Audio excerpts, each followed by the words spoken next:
to tell me to start? Yeah. You can go whenever you're ready. All right. Virgilio. Yes. Hello everyone, my name is Virgilio, and today I'd like to talk to you all about a wall, not the wall China in particular. I'm here to talk to you about the wall in Palestine. So, the wall in Palestine, also known as the West Bank Barrier, is a 670-kilometer wall that was created by Israel as a means to keep suicide bombers out. The construction of this wall violates a number of international laws and norms, most importantly, the principal norm of self-determination of peoples, which is the right to basically decide your own destiny. However, the wall still stands even now as international pressure grows on Israel. And so, which brings me to my main claim: Israel will not take down the West Bank wall in the future, for the following reasons. First off, international law operates on the basis of consent. I'll get to that, what that means later.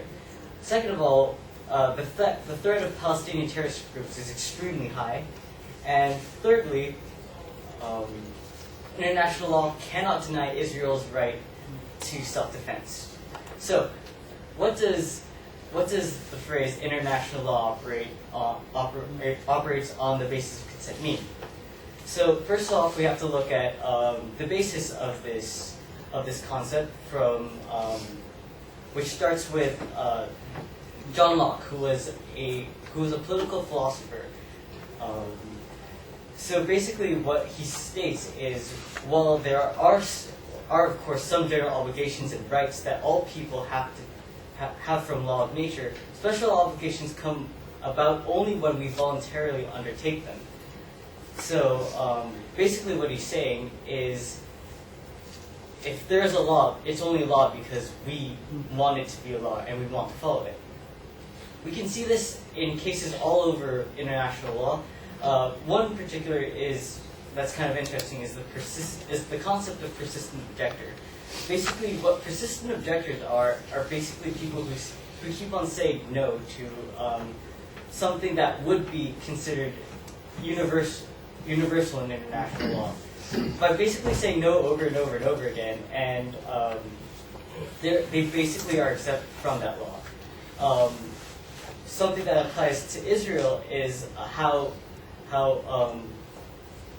international laws are enforced. Well, we do have the Security Council, who does have power to have some semblance of enforcement. Basically, what really enforces international law is self-enforcement. I just lost my place. Sorry. So basically, what I'm saying is, Israel's responsibility is to enforce all the laws that are imposed on it by international law, and Israel can just basically say, no, I don't want to follow this law. Which brings me to moving on from global international law to Israel's particular situation. I'd like to start off by talking about the threat of Palestinian terrorist groups. According to the report given by Al-Qassam, which is the military arm of Hamas, which is a major Palestinian terrorist organization, they've committed over 7,000 casualties in the last 24 years, with over 1,000 brigades in their command. So they're a very large threat, and they're not alone. According to a survey conducted by Bemelik and Barabi, two economists, Hamas only accounts for 39.9%. Other organizations which take a huge chunk are the Palestinian Islamic Jihad, the Fatah, and the Popular Front for the Liberation of Palestine. This brings me to my final point, in that the international law cannot deny Israel's right to self-defense. According to Article 51 of the UN Charter, nothing in the present charter shall impair the inherent right of of individual or collective self-defense if an armed attack occurs against a member of the United States. The article later goes on that the Security Council has to know about the methods of enforcement, and once the Security Council has a plan, basically they have to cease. However, Israel feels that because of attacks of Hamas, from Hamas and other terrorist groups, that they're entirely justified in their self-defense. When the Security Council decision came out, when the Security Council decision came out, calling for a truce, they basically kept on fighting, and when Hamas fired rockets in southern Israel, that basically gave Israel the justification it wanted to say, hey, we are well within our rights to defend ourselves. So because of the nature of international law and the justifications of Israel, Israel will not take down the West Bank wall in the future. Thank you.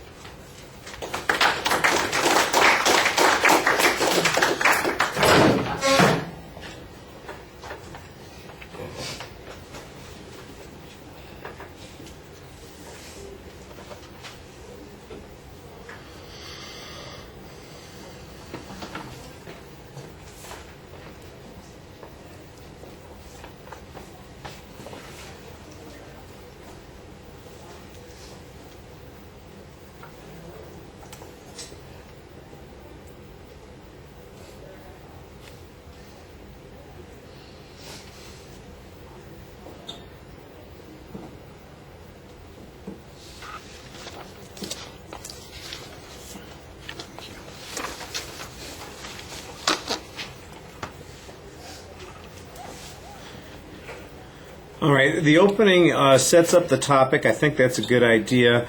Sometimes your claim, well, ultimately you make a very specific claim, but it comes after you've got two other claims that you presented on the subject. And then as I'm listening to the claim, I'm going, okay, well, you're making this claim of future fact about what's going to happen, but most of your speech actually supports a different claim, and that is whether or not Israel has a right to build this wall, and that's a more legal issue rather than a prediction about what's going to happen.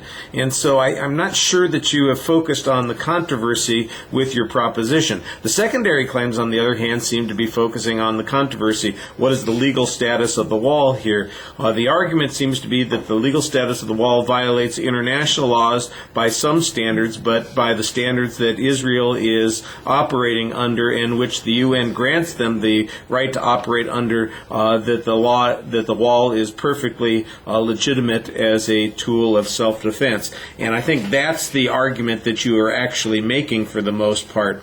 You get kind of bogged down in some philosophical discussions about international law and also the whole purpose of laws. The idea of a couple of terms, I think, gets explained, like persistent objection.